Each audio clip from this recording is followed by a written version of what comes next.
Welcome to the Glucose Never Lies podcast, and this is the third device that we're going to talk about on the CGM series. And today you will see that I am not joined by a representative from the manufacturer, someone much better than that. My good friend, Amy Jolley, who works at Salford, but also is of DTN fame, lead educator. How are you doing? Yeah, I'm great, thank you. Thanks for asking me on. Well, episode 40, you're coming on at the right stage. The audience is building, so I didn't want to get you on too early because otherwise there won't be enough people to listen to what you've got to say. That's right. Got you on at the right time. So yeah, just for people joining this this sort of series now, we've already been through a couple of things. We've been through what the accuracy standards are. We've been through the questions that you need to assess that.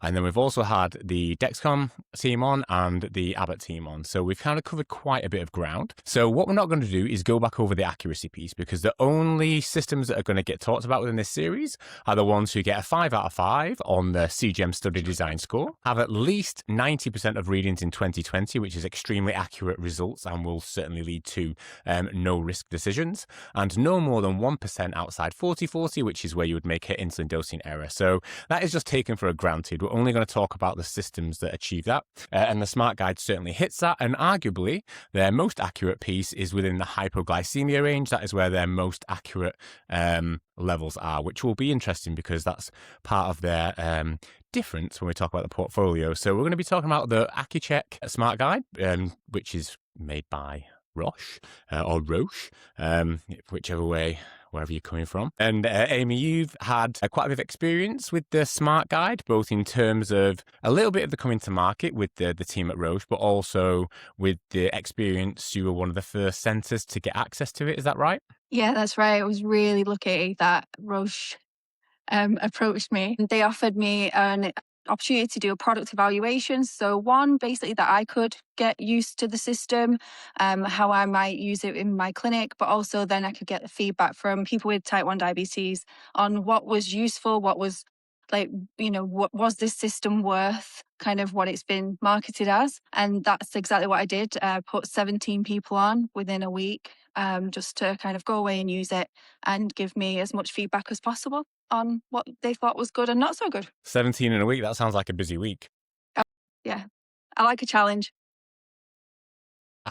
So we'll do a little bit of introduction. I'll tell you what I understand about it, and then maybe you can tell me when you first got sort of your hands on it and you were experiencing it with the patients and teaching it, what sort of things you were discussing, what might be different to some of the other systems. And obviously, just like the Dexcom and the Abbott podcast, we're not going to talk about the boring things that CGM do because people already know that. We want to know about what's different, what's different with these things and how we're going to teach them. So just as a little bit of a warm-up, it's a 14-day sensor. It's a disc that goes on the arm, typically.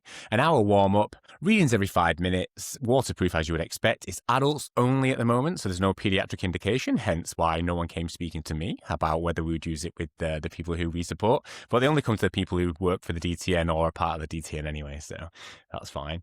It's obviously got CE marking, no compatibility with AID systems, but it does have its own, and in the future is going to be connected with my sugar. So that's kind of like a bit of an overview. And from my understanding, there's a little calibration routine you've got to do when you put it on. So after 12 hours, you've got to do 2 finger pricks to make sure that the system is running accurately, and then the features that we're going to talk about become active. So that's kind of pretty standard. It runs from an app on a phone. You have to have 2 apps, but you can toggle between them quickly. What was your experience of onboarding people about the physical bits? So everybody who went onto it was already using a CGM, so I wasn't teaching people kind of what a CGM was. I was just explaining what the difference was with this system. So I guess the key parts were around the calibration, because people weren't used to that being mandatory.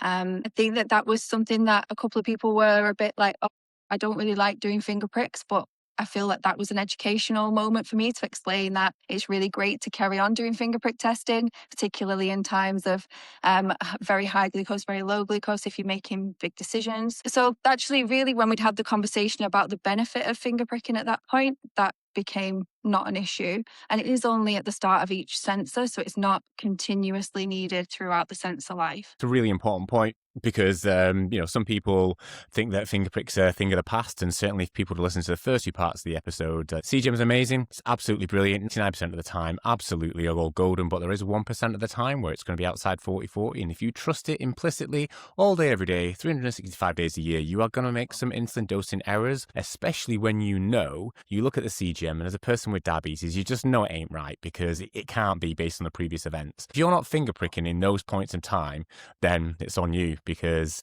you're going to be making a mistake, potentially too much insulin or not enough. So I don't think that's a bad thing, to have to get an opportunity to teach the value of finger pricking, good hand washing, and also good technique with a decent meter. So I'd agree with that. Actually, I think that as healthcare professionals, we did ourselves a disservice, because we kind of went along with the marketing of CGM when it launched. No more finger pricks was one of the taglines for one of the systems. And I think people kind of lent into that and was like, look at this, you can use, you don't need to prick your finger anymore. But actually the message got lost then that, for a part of the time, the system's not going to be giving you accurate advice. So I feel that it is always a good idea to re-educate and remind people about the value of finger pricking and why that's essential in some circumstances. So actually, I thought that was a really good way that we did the onboarding in groups where possible for this system, because there was 17 people. So it was a really great experience. People were chatting to each other and they were saying, I've not done a finger prick in years. And other people were saying, I do them all the time. So it was like a really great kind of peer discussion about, well, why would this be something that was necessary? And they were happy with, because obviously it's got two applications. So two apps, you've got one which is kind of the standard app, and then there's the Predict app. And what was that like, toggling between it? Was there any difficulty with that? Was it pretty straightforward? No. So basically, once they downloaded the SmartGuide app, it kind of led you on to downloading the other app and linking them together. So it linked automatically, actually. So it wasn't a big deal. And because it was within app and just a button you press, it wasn't like you were switching between two apps. It was just part of the seamless process. It would be good if it was all one app, obviously, just because of people's space. But yeah, that wasn't an issue once we'd explained, well, one is your CGM reader. It tells you your glucose. It tells you your 15-minute trend error. You can log your insulin and your carbs in this app and look at your stats. And then the Predict is for when you want to know what's the future. So what's going to go on in the next couple of hours or overnight. So it sounded like onboarding. It's pretty straightforward. I've actually used it myself, and I thought it was pretty straightforward. It's just like anything now with the technologies and the apps, the people who create these things, it's just a pretty straightforward onboarding journey. All good. So that then leads up to, something new. Roche obviously has been a very prominent part of my diabetes career, certainly from the beginning with the expert meter. Everyone was on the expert meter. Had a couple of false starts with some recent products, but this sort of seems to be something where maybe they're sort of coming back with an innovative technology which may offer something different.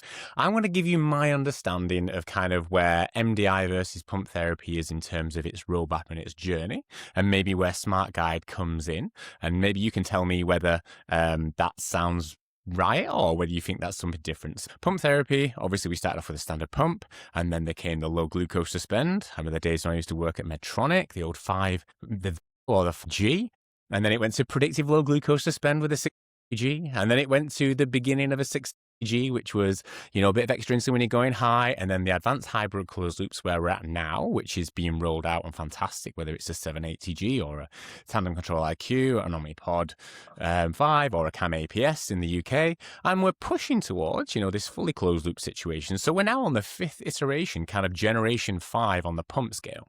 But then when you think of MDI in terms of what MDI people have had, they've had the standard CGM, which is like your trend arrows and some alerts for lows and highs, but we're at generation 1. There's nothing's gone past there.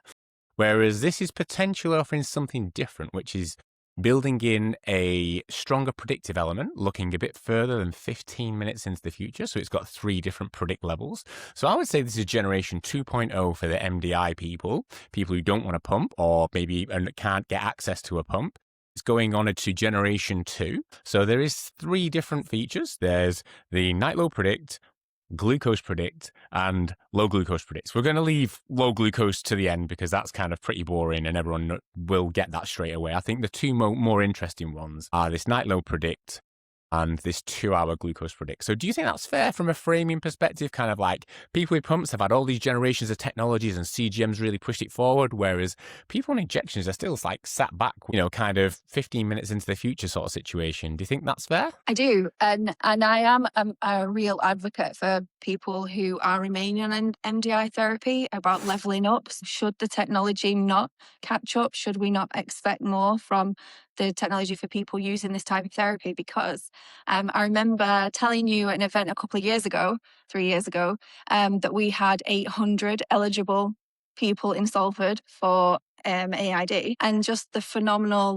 workload that was going to create. And there were going to be people who are going to be waiting years and years to access this technology just because of waiting lists. So instead of leaving those people hanging in behind, why can't we provide them with something more advanced, more supportive to them? And I actually think when the expert meter was withdrawn, we kind of went a bit backwards because we didn't have the apps really then that people used on smartphones. And we went back to kind of people guessing their insulin doses almost. And I know we have apps now, but in adult services, they're inconsistently used. People might use them some days or some meals and not for others. So it's not as useful as when we had the expert meter, when people had to do a finger prick check to get the advice. So I'm really excited for any development for people using MDI therapy. Yeah, I mean, and also for people on pump therapy who don't want an AID system, that would be me. So I don't use an AID system because, quite frankly, I can outperform one, and I don't like things messing around with my insulin doses when I can outperform it, but that's just me. I'm a bit of a freak like that. But at the same time, I wouldn't mind a CGM that actually has more predictive value and maybe some kind of ability to learn from my glucose patterns or learn from previous hundreds and thousands of days worth of people's glucose patterns of what might come to the future. And especially as we're getting on board with apps that may be able to collect your insulin doses better with smart pens and things, we can start throwing that in to get better predictions. So it's kind of a long frame to say, in the UK, there's 400,000 people with type 1 diabetes, and there's 50, 60, 70,000 on an AID system? The vast majority are kind of the people who need a technology that is going to advance and advance quickly. And as much as we would love everyone to have the opportunity to go on an AID system, the reality is we'll be lucky forever to see 50% ever. So that at least half of the people, if not more, will need technologies which can get all the benefits that the advances can do. So I think we've sort of teed this up nicely for kind of what is the future looking like, or well, what's here now, but then also what could the future look like for people who don't want an AID system. So I'm going to explain my understanding of night low predict first, and then tell me, does that mirror with your understanding? But also, how did you go about teaching this? Because I've used it myself and I've got my own frame for understanding it, but I'd be interested when you spoke about it in these groups, how did people take it on board? What they were kind of thinking about? So as I understand it, the night low predict is basically anywhere between, I think it's something about 9:30, or you can set a time frame in the evening for it to give you a ping with a prediction for the next 7 hours as to whether your risk of going low. And what I do like about this technology is it doesn't give you a percentage. It doesn't give you a funky number. It just gives you a nice RAG rating. Red, amber, green. Everyone knows red, amber, green. If it's in the red, it's telling you need to do something. If it's in the green, you kind of be pretty all good. So my understanding is if it gives you a green before bed, you're a 90% or 91 or 92% chance you're not going to go low. So you can be pretty confident that night that you're not going to go low. Whereas if it's in a red, you've got obviously a good chance you're going to go low, and it suggests that you'll do something, for example, take supplementary carbohydrates. And in that case, as my understanding is, half of the time it will be right. So you would actually stop half of the lows that you would have had. And the other half of the time it won't be right. And some people might go, well, do you know what? That's pretty crap. It's only half. But you think about this. If you're going to have 8 lows in a month at night, and if you could stop 4 of them, i.e. you could have 4 extra full nights sleep a month. Most people would snap your hand off for that. So, can people think half is not that great? Actually, that's a big difference. And also, it's not like you're going to go low because you're still going to get the low alarm anyway. So you're not actually going to get low. You're just going to save yourself half of the time being woken up unnecessarily because you can take action before. So that's kind of my understanding. And as I understand it, it needs kind of 28 days to be fully functional to be at its most accurate for an individual. So the first 28 days, you might not get as high level of accuracy as that. But once you get going with it, that's kind of like the frame. And you just get this nice little picture of this dial of red, amber, green. And that's my understanding. Is that kind of similar to how you understand it? Yes, it's it's exactly how I understand it. But it also it splits the evening up to the first half of the night and the second half of the night as well, because that can help inform people of what action they may or may not take, depending on that percentage accuracy that you've said. So for people who are thinking, well, it's saying I might have a low, but it's in the second half of the night, what I'll do is X instead of like Y. So they might, instead of having fast acting carbs to just bring the glucose up, they might have something a bit slower acting or some protein, or they might even just put carbs next to the bed and just be happy to be woken, but have something to hand to grab if the glucose does go low. And they can re-request a prediction every 20 minutes between 9 p.m. and 2 a.m. So if they did take action following advice, they can recalculate their risk again to see if that action has supported the change in risk. Oh my gosh, that sounds like you've swallowed the manual there. Well done. Do you know what the thing that people, very good, very informative, very so.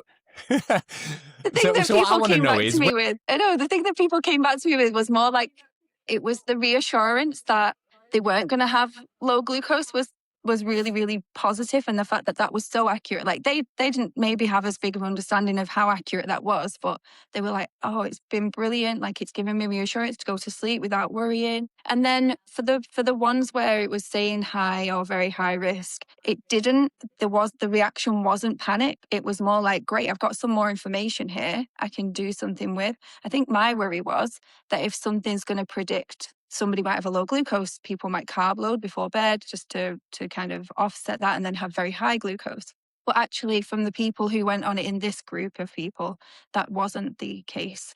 So I found that really reassuring. And maybe that was the way that we taught it. We talked about the night low predict, or maybe it was just the group of people that were eager to try new technology. People who generally come forward for these things are generally quite keen and quite well read and understand the way that technology works and insulin works as well. So it was just, it was a small group of people, but the feedback was that night low predict was positive. Yeah, I mean, it certainly, there's been some real world data from Germany that would kind of suggest that it's kind of directionally looking like it's going to reduce your hypoglycemia overnight directionally by 30% or so. But it sounds like it's similar to, I'm more interested about the quality of what people are saying. So what you're describing to me there is when you get a green, it's like, all right, pink, I just don't need to think about it, just go to bed. And if it's a red, you're actually having a decision to make.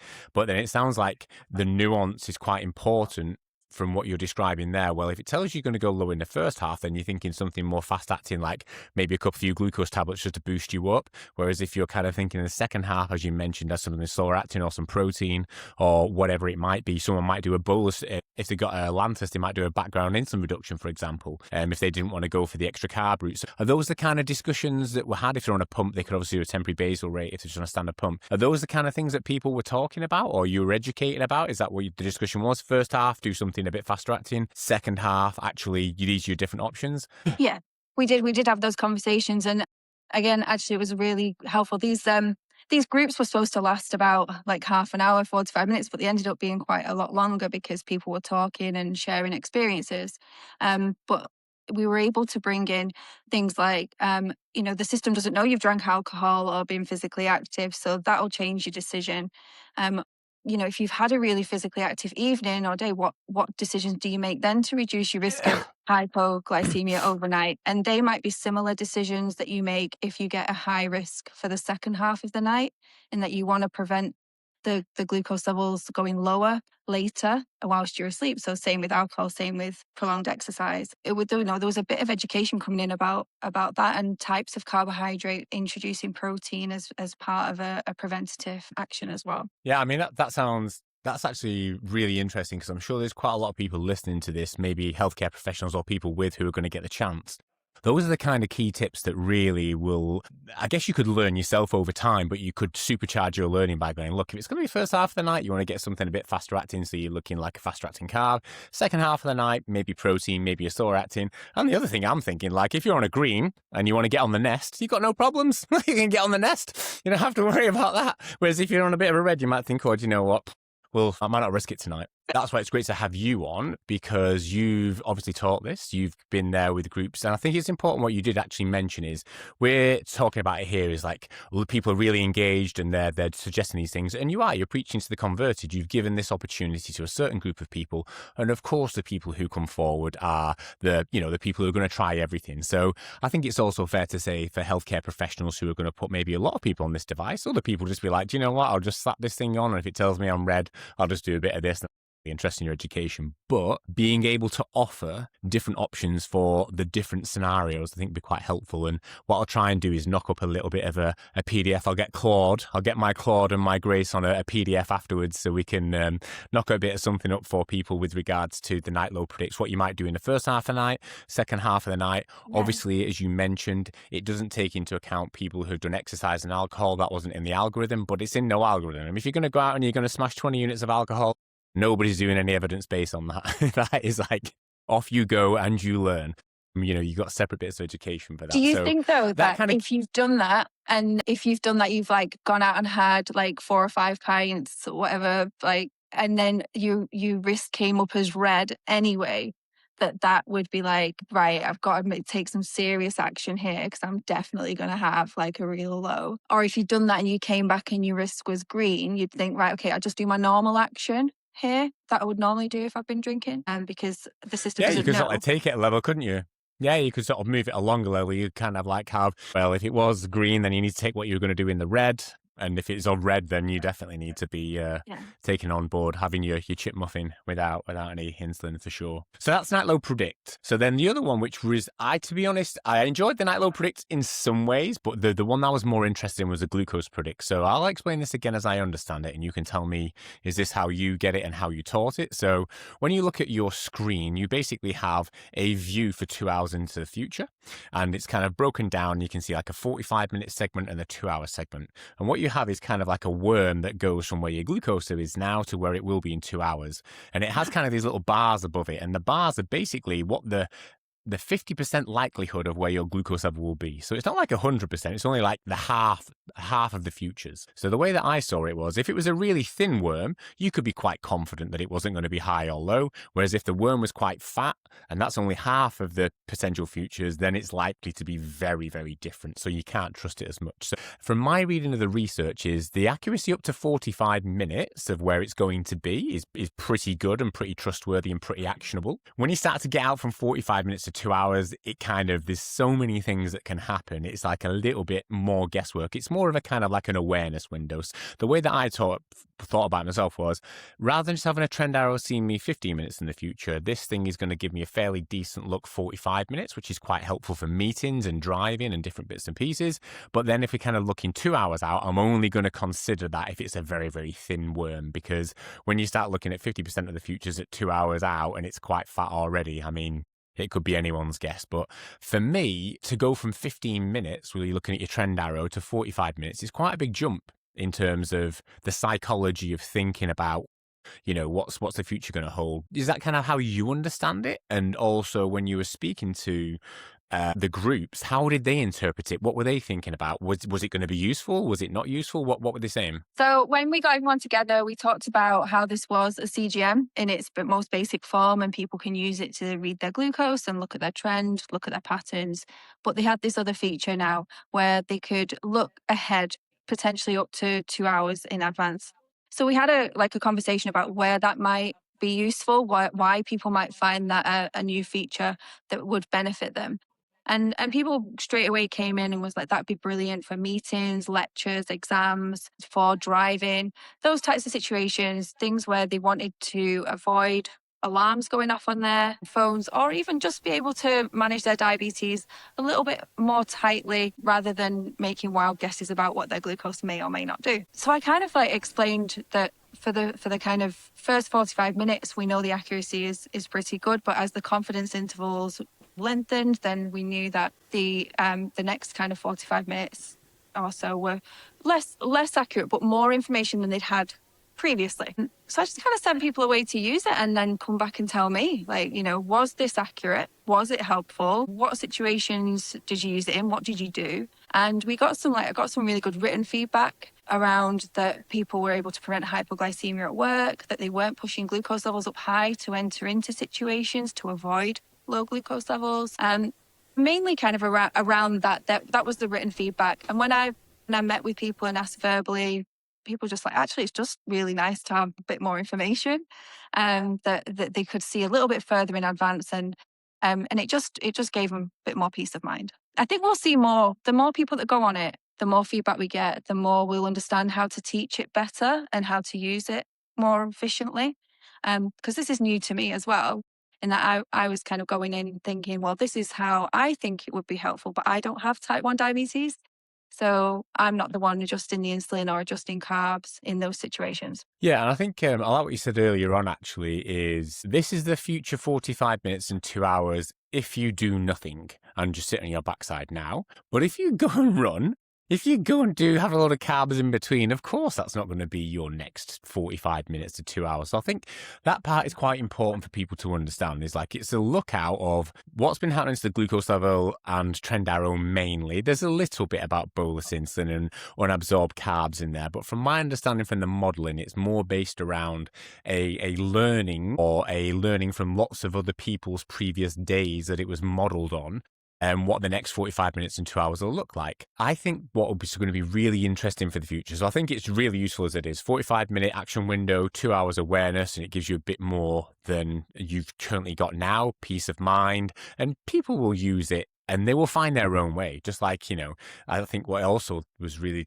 nice, what you said there, is like, we just sent them away. We sent them away, and then they told us, and then we'll teach that on. And I think that's the beauty of having early adopters of any technology, is like, you get the companies and they'll be like, well, this is how we use it. Like, you got no idea what people are going to do until they get on it, and they're going to tell you. So don't come and tell me what they're going to do. We'll tell you what they do, and then you can go and spread that out. So basically, that's what you're doing, is you're saying, well, look, this is kind of what the science says. This is what the potential is, but we want to know what you do with it, what you find useful. And then when people come who are like you, we can pass and pay that information on. So yeah, I think, it's such a learning experience with different technologies, different opportunities. There's nothing better than getting the people who are going to use it telling you how they used it to their best effect. So yeah, that's pretty interesting.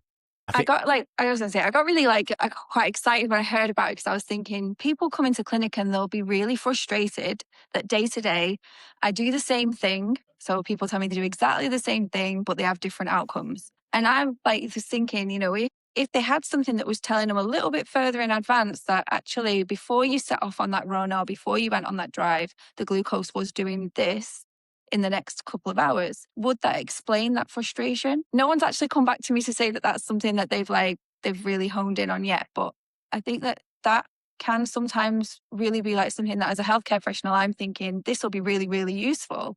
And then people come back and say like, oh, well, I've not really picked up on that yet.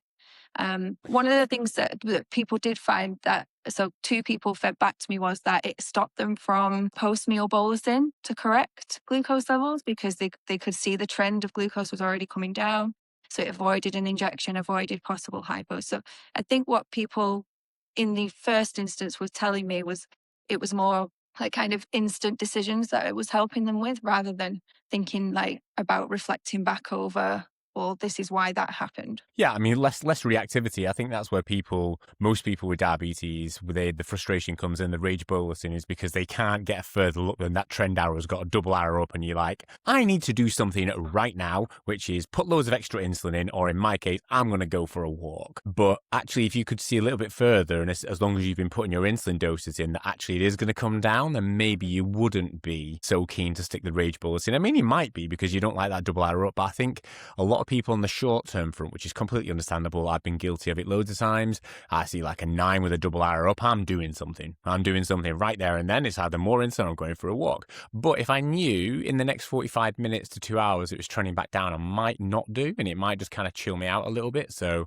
yeah, I think it'll be interesting to see. And what I think is key, and this is why it's really great to have you on, is not the over delivery. I mean, I've spoken to a few people at Roche and it's like, oh, we've got the 2 hours prediction. I was like, do not overpromise that. Do not overpromise that that is going to be really accurate for 2 hours, because people will hate it because it won't be. However, the 45 minutes, on the other hand, if you know that that's a high level of accuracy, it's a lot more of an action window, and you teach it that way, they're going to really like it. But if you oversell it, you're really going to end up in a bad situation, because no one can predict 2 hours into the future if you don't have solid insulin doses knowledge and also know what you're about to do for the next 2 hours. Like, it's just not possible.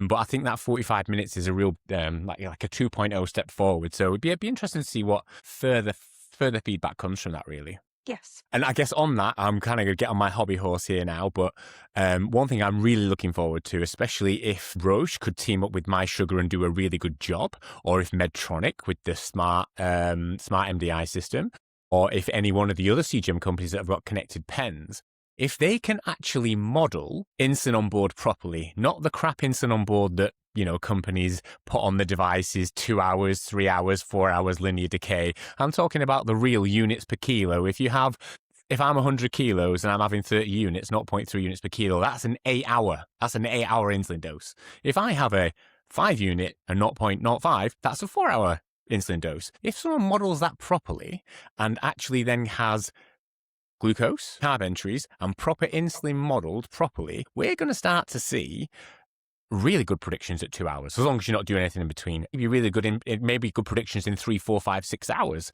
So the company that gets that insulin modeling on physiological insulin, not the crap that people show you on the device, which bears no resemblance to what's working in your body whatsoever, that will be the company from the MDI perspective for me that will really take it to 3.0 for the next generation. So that's a bit that I'm looking forward to. And links it to like your heart rate. And links it to your heart rate as well. Yeah, absolutely. What you've done beforehand, your step count, you link those 3 things in. You put your activity in there. Everyone knows with diabetes, you've got food, you've got activity, and you've got insulin. If you can get a good marker on those 3 things, well, you've already got the glucose. If you get the insulin model properly, and then you get the activity with heart rate and step count, you'll be in business in terms of getting some really, really good predictions on things that people, kind of use around them. I've seen some data sets of like people who've got this data of 10 years worth of people, heart rate monitors, CGMs, insulin doses, like the data's there. It's just ready to be kind of AI'd up and spec'd out for people. And, that's what 3.0 and 4.0 is soon going to become. Hopefully it'll come to a case where you'll be able to get as good predictions as hybrid closed loop therapy, but the only thing is you as the user will have to do the manual adjustments. But if you don't want a pump, and if you don't want something making those decisions for you and you want to make those decisions, it won't be too long, hopefully, before people who are on injections with those metrics will actually be equally able to see into the future about where their glucose levels will be, and they'll actually be in control of them as well. So I think that is very interesting for the way to go forward, and especially when you consider worldwide, the people who are going to go on an AID system, type 1 diabetes, 5%. 10% maximum, the big market, the big money, the big players is like 90% of the people. So, if you're a company, that's where you should be thinking about. I mean, if you come and speak to me, I'll consult for you, no problems. Give me some money, I'll tell you what to do. It's no problem. I know what to do. I don't think that that's the next step with this particular sensor, but I'm aware that there's upgrades already in the pipeline, and part of the DTN is that we're going to be creating educational resources online for people who want to onboard onto the system and use it, and we'll be using the newer system to do those videos. So I've not seen it or used it properly yet in its newer form. So I can't say too much about it, but we will be recording the kind of that support in terms of using a bolus calculator and connected pen devices along with this sensor. So I know that they're moving things forward, but it's probably just not as quickly towards that full integration as what you've described. So it might be. I mean, if you can get insulin doses in there, yeah, and also good education. You've already described what good education looks like, which is this is what the thing does. You go and tell us how you use it and what works, and then we'll just repurpose that and tell the people what works for the people. That's the best education possible. So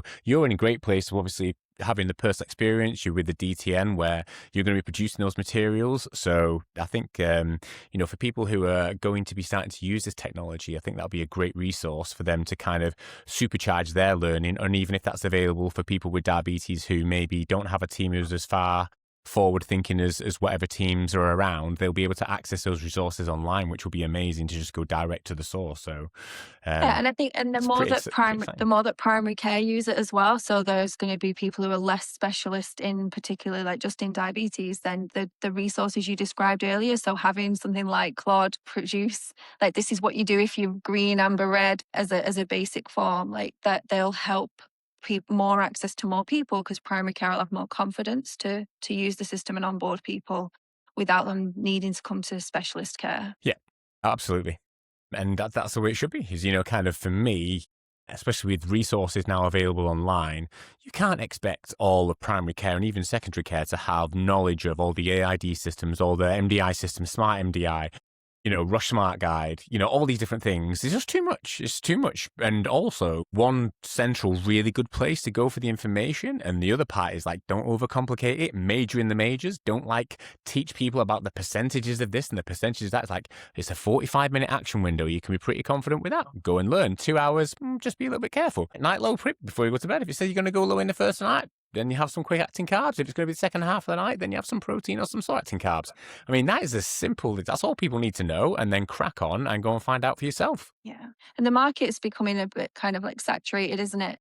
With lots of information that isn't always very useful. Or Yeah. I mean, I've had emails from kind of 3 different companies in the last couple of weeks saying we want to get our CGM on local formulary. Like, can you help us? And, I've never heard of, or I've heard of the companies, but I've not seen any of their data. And I think it can become really confusing for people when there's so much choice. And that's why we need to be really careful about the quality of the product we're recommending or prescribing. And the quality of the education that goes alongside it, so that people can use these products effectively as well. And it isn't just about the money or what's the cheapest. It's about what's actually the most accurate for that person. Yeah, and I've got to give the DTN sort of a real big piece of credit as well, because they obviously came out with their statement in terms of which CGMs would be considered. And obviously there was with iCGM approval, or kind of from the DSN forum chat that I've been involved with, get a 5 out of 5 from the scoring perspective there. And that leaves basically the only ones that are talked about on here. So those are kind of the only ones that you discuss with your education materials on the DTN. So what a coincidence. It's a really important point, but it's just a really important point because I am all for cheaper prices if the quality is good. But I'll say this, and I'll say it a million times. Insulin dosing CGM is not a commodities market, because when the ultimate risk is death, you have to apply the precautionary principle and understand the risk, and you need high quality products. If you're wearing a CGM because you want to know what happens when you have a bun and you don't take insulin, crack on and use whatever crap you want. It's a very low risk. You use what you want, you waste your money. But if you're going to make an insulin dosing decision about it, it's a completely different risk portfolio. And at that point, it is not a commodities market anymore. It's a serious business. So, we banged on about that enough, plenty of time anyway. So the third prediction, which is not really that sexy to be honest, is basically a low predict, i.e. you're going to go low in 30 minutes. The only real difference with this is you can actually change the level. So instead of it being, for example, an urgent low soon on the Dexcom at 3.1, you can change it up to I think it's from 3.1 to 0.6 or something like that. So if you've got people who want to know a little bit earlier than 3.1, you can set it there. I don't think we need to bang on about that, because to be honest, the main difference is the first 2 bits. It's the kind of red, amber, green before bed and the 2-hour predict. Let people find out what they're going to use about it and, kind of come back and teach you. The DTN have got some decent materials, but that's a perfect segue into a bit of work that I know you've been heavily involved in, which is you've just described. There's loads of AID systems. Well, there's 4 decent ones. There's probably 3 or 4 decent CGMs. That's 8 pieces of kit that do 8 things slightly differently with different algorithms, with different bits and pieces.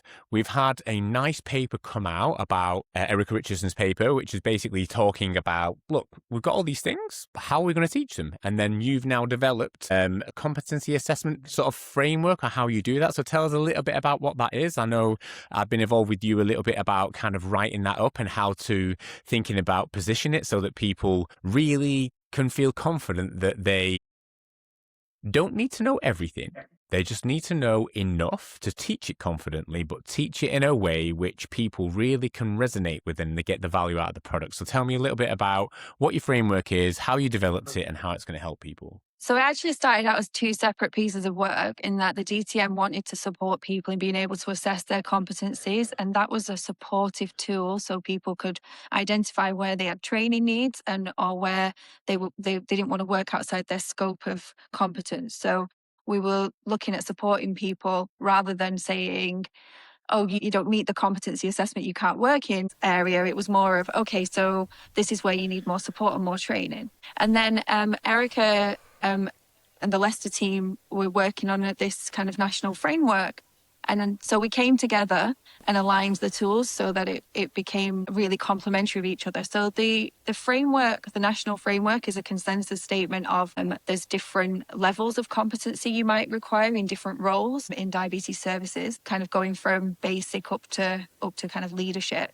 And then the assessment tool mirrors that, so you can kind of look at where you meet the criteria of knowledge and skills against each of those tiers. So there's 4 tiers. And it isn't hierarchical. So what we expect is that there'll be some consultant diabetologists who might be operating at tier 2, and there might be some lead DSNs and dietitians who are operating at tier 3 or 4. It's just about what your role dictates you need to do, rather than tier 4 being this is the best and tier 1 being the worst. That's not how it is at all. So yeah, so we've written the assessment tool, and it will be uploaded onto the DTN website in the very next kind of hopefully few weeks. And then John, like you said, you and I have kind of wrote a position paper really on how you might implement that, along with the other kind of co-authors on the competency framework as well. And we'll also be doing a webinar just to launch the tool and kind of make people aware of it.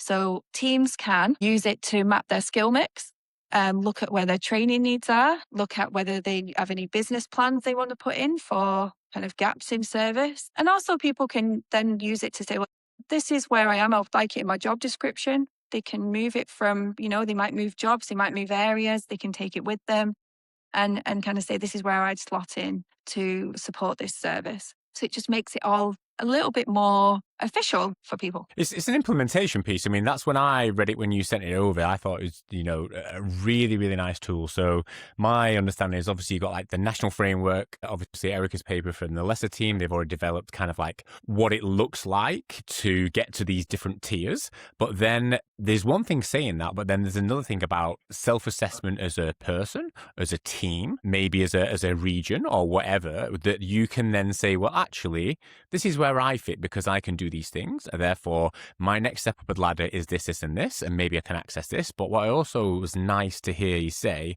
which is people thinking of job progression, people thinking about going for business cases for new professionals, or getting money to go and access training, or even take it with them as sort of like a passport of training that's kind of, endorsed by the DTN and whoever else is going to endorse it. So I guess the way that I thought about it when I looked, it was like Star Wars. So you can start off as a young Skywalker down at the bottom of the sort of tier 1, and then you kind of like you develop a bit of training with your Yoda. So I'm guessing you're sort of what, tier 4, your Master Yoda, right?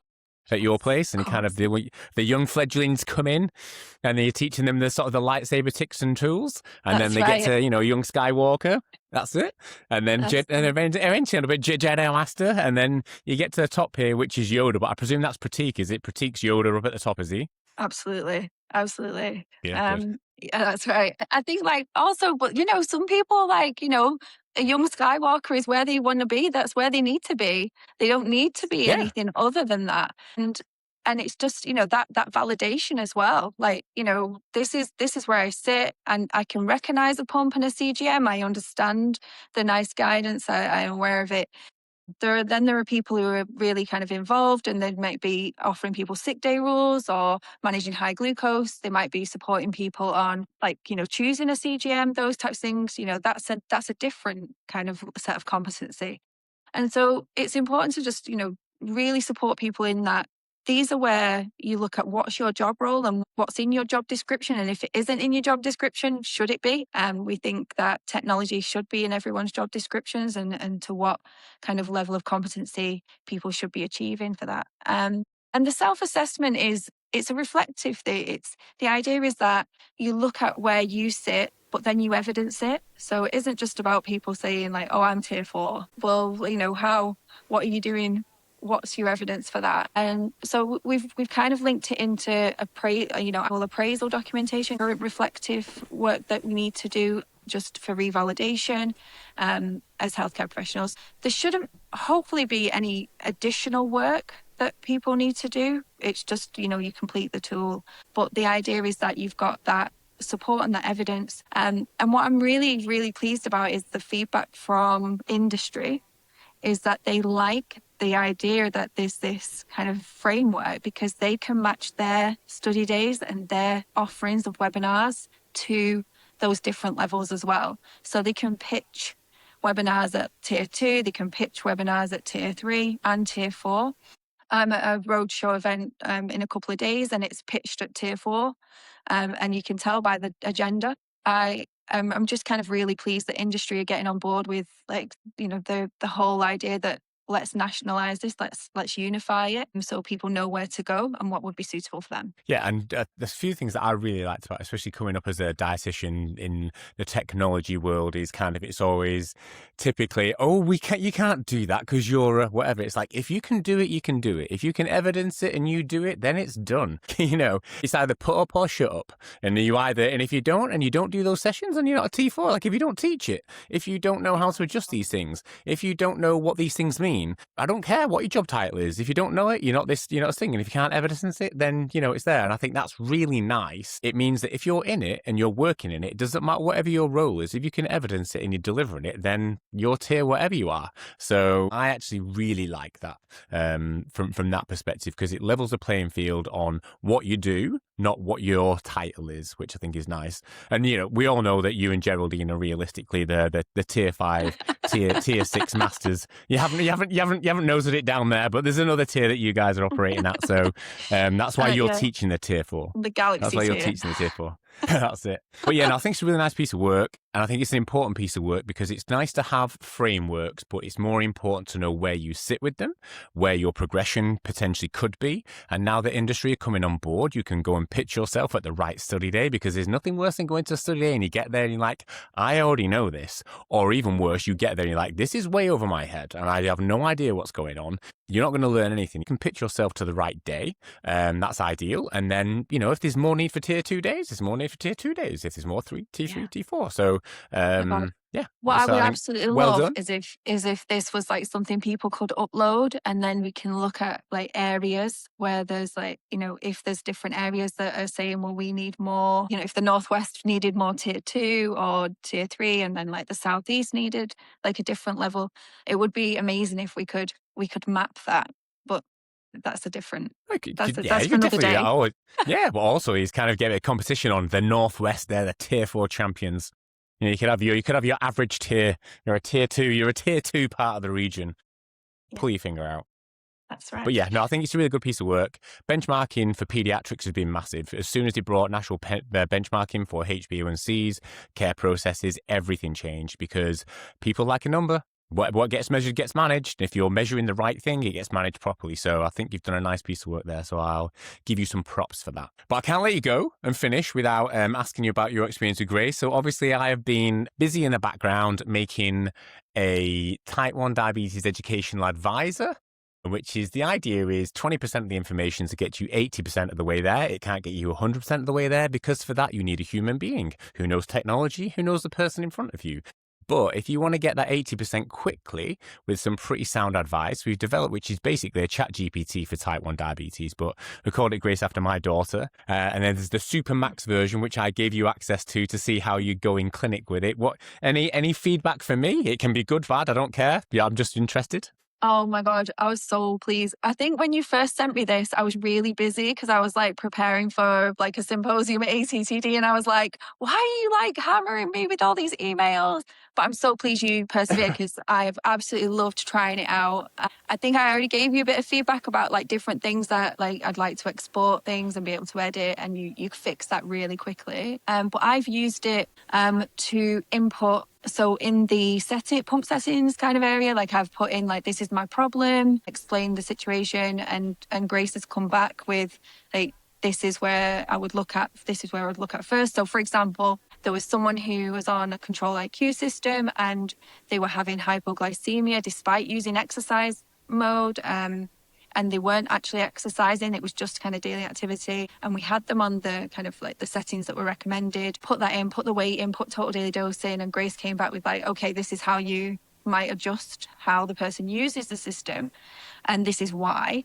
So obviously it doesn't give like prescribing advice, which is great, just like suggestions. So kind of went away and tried those different bits of advice for different systems. And yeah, it's been really helpful to just think outside the box a little bit more, but also understand how the algorithms push in the insulin and where the drivers are and what you can adjust, because a lot of, like you said before, the AID systems, there's not a lot you can influence. And so it's knowing what you can influence and why you would do that. So why would you use sleep mode in Control IQ for longer than when you're asleep? And why would you relax the carb ratio, or why would you strengthen the carb ratio?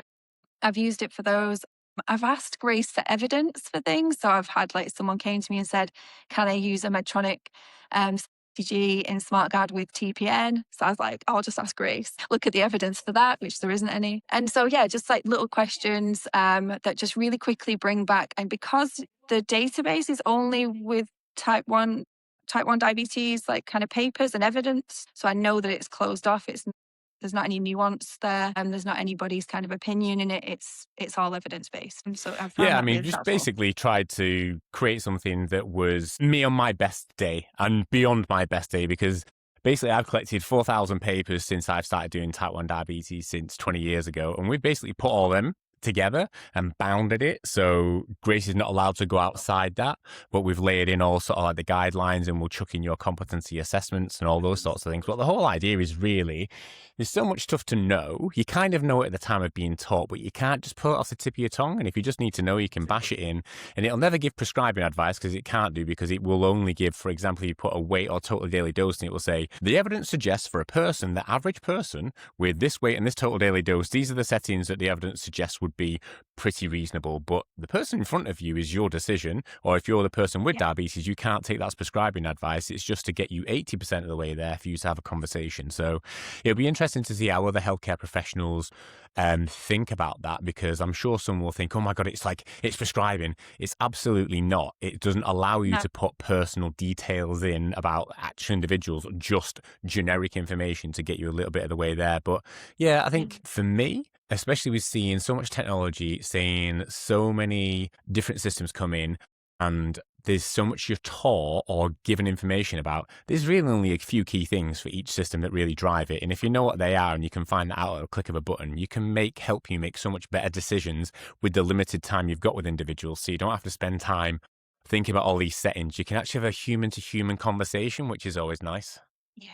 And do you not think, like, things change as we learn about the systems? So I know that when I first started onboarding people onto Omnipod 5, which was as it launched, I didn't know half as much about how the algorithm was going to work in the real world as I do now, and how Insulet have like got all that information for real world together. But I've got my real world information as well from the hundreds of people who I've onboarded onto the system. So as we learn, we can understand how we can make changes, but that can't always be the case for every single centre. There are some really small centres that aren't using systems as robustly or might not come into contact with them. So there's got to be something they can go and access where we've seen this one person on CAM APS, we've seen this one person on Medtronic, that they can go into and get some reliable support from. And I think that's where I feel like Grace is evolving into, is that reliable support. Yeah, I mean, the dream is, well, the hope is we've got some good educational funding from some of the companies, and also some of the community who've used it are pitching in a fiver for themselves and also paying it forward for a fiver for someone else so they can use it for free. But the idea is it should be free for any healthcare professional, any person with diabetes to use at a reasonable level. And then for those people who want to go super, super deep and write papers and get really into the weeds, there'll be an option to kind of people if they want to pay more and stuff like that. But the whole idea really is it to be free for people to be accessed a decent bit of information. So we'll see how it goes. Yeah. But I want to say thank you for your time. Developing it. I just to say thank you, because I think like you're forward thinking and you share everything and you put a lot of effort and work into it. And some of the so I feel like Grace is something I'm going to need to practice with and have a play around with to see like how to use it effectively. But I think that then that'd be something I can then pass down to my team and talk about it at a team meeting and say, this is how I use it, this is how you can use it. So I just think that these things are really supportive in a world where, like, we've gone from having 100 people in Salford on AID systems to 700, and we're now like, okay, this is like basically every day we're talking to people all the time on these systems. So we've got to be in that thought process all the time as what's best, what's the evidence base, what can I do to support this person. Yeah, well, we'll see how it goes. Probably be bankrupt by next week anyway, so it'll be fine. It will be a thing of the past. But no, I want to say thank you for your time. I think for me, my take homes from this particular conversation, number one, the vast majority of people in the world are going to be on multiple day injections, and it's about time we move from 1.0 to 2.0, and maybe SmartGuide, along with Smart MDI as well from Medtronic, is the step in the right direction, along with connected pens for other systems which are going to be coming forward as well. It's catching up a little bit. Where it's really going to take off to 3.0 is going to be when we start getting proper physiological insulin on board, not the pretend one that we see on the system. When we start seeing heart rate and step count going in, maybe when we see sleep trackers going in as well. All that information is pretty much there to be harvested to give a very good representation of what the future might hold. So I'm really excited for that for the most people. I think you've given some fantastic tips about actually how to onboard people. Number one, teach them what the information does simply, give them potential options, and then say, you guys go and you tell us what works for you, and then we'll just push down. And then obviously that information is going to be coming available on the DTN through various different platforms, and we'll put something together on here as well, a little take home for people considering that. We've talked about obviously the 2 hour look into the future, 45-minute action window, 2 hour kind of awareness window, which is pretty nice to consider. And then finally, we talked about going from young Skywalker to Master Yoda on the diabetes technology front with your self-assessment, which can allow you to see where you're at, an honest reflection, access to right study days depending on what you need to know, and then also potentially for business cases or your own little passport of training that you can take from one place to another and develop your skills as you go forward. So yeah, pretty exciting stuff. And then a little bit about Grace. Is there anything that you want to leave the audience with before I let you get back to Caleb and Cole and the madness at your house? No, they're about to get back from football training, actually. So this is ending perfectly. I think like we've covered so much there, and yeah, just that we've got a lot of things in the pipeline for the DTN. So we've got some expert views videos that we've done, Jolley and I, but we've also now gotten people with diabetes recording those to make it more personable and more like, well, how do you use these in real life as well? So we've got quite a lot of things coming. So we've got some things on the pipeline. So keep an eye out on the DTN website. That I will do for sure, and we're going to get you and Geraldine on together anyway as the real professionals when we start talking about transition with technologies. It sounds like you're about to get us swamped by your kids. But yeah, I just want to say thank you for your time. Hi guys, you okay? Yeah. Have you got anything to say to the Glucose Never Lies audience? Anything about your mum? How amazing she is? I scored 2. I scored 5. They scored 2 and 5 goals. Well done. What about well, mum? Does mum work all the you... time? Yeah, mum's always working. Is she always away at conferences doing talks? Right. Well, thank you for your time, and I'll catch up with you soon. Yeah.